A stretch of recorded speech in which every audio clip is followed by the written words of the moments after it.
My name is Johan from Holstein and I'm representing Starflow. I think that this program with China Star is fantastic. I think we've learned a lot about the Chinese market, we've learned a lot about entrepreneurship here, a lot of understanding about how this market works and the enormous potential of it.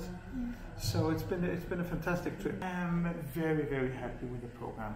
So I think that I hope to be able to work with Boji and have many Swedes come on a trip like this, because I think it's very professional, it's very good, and I love the way that you who work with the team has committed and who's been around, and you know, it's very 10 out of 10.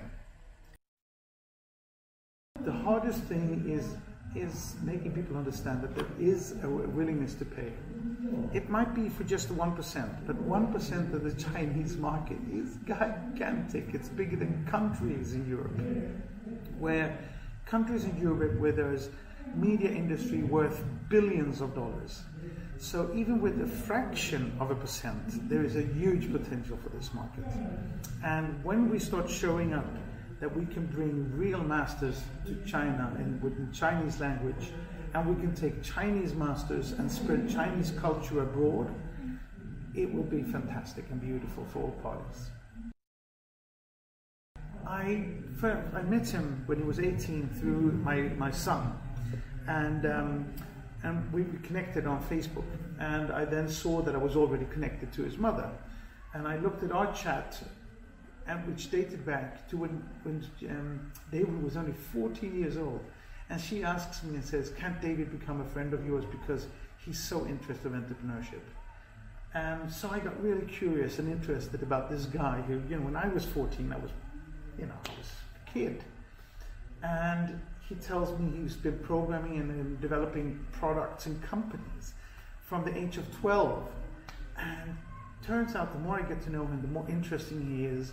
And he's a true genius. He does the design, he does the product programming, he does the product development, he runs the management and the product team, he does the marketing and the sales material. He is a genius, and he's 22 years old and a bit shy, but he's a genius. So if I can help him grow and mature and learn, and he's like a swamp of knowledge, learning and taking in. It is so exciting to see him grow, and I'm so impressed of the amount of work that he puts into this, and his understanding for what many people much older than him do not understand. And his generation say we will never pay for anything.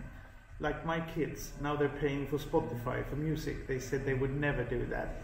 Because you will. Once you have the money, you feel the convenience. And David spotted this at a very young age. So I'm very impressed with him, and I think he's a fantastic entrepreneur. Be long-term, be committed, be passionate, don't give up. Listen to the market and be agile and pivot your company, because eventually, no matter where you start, you will eventually end up where the market is. And don't be too greedy, specifically when you're that young. It's like Starflow's valuation now is very low, but it doesn't really matter if it becomes as big as we think. And if you really fail, because for whatever reason it didn't work, just learn from your mistakes, learn from where it failed. You might not even have made a mistake, it could have been just bad timing, and try again.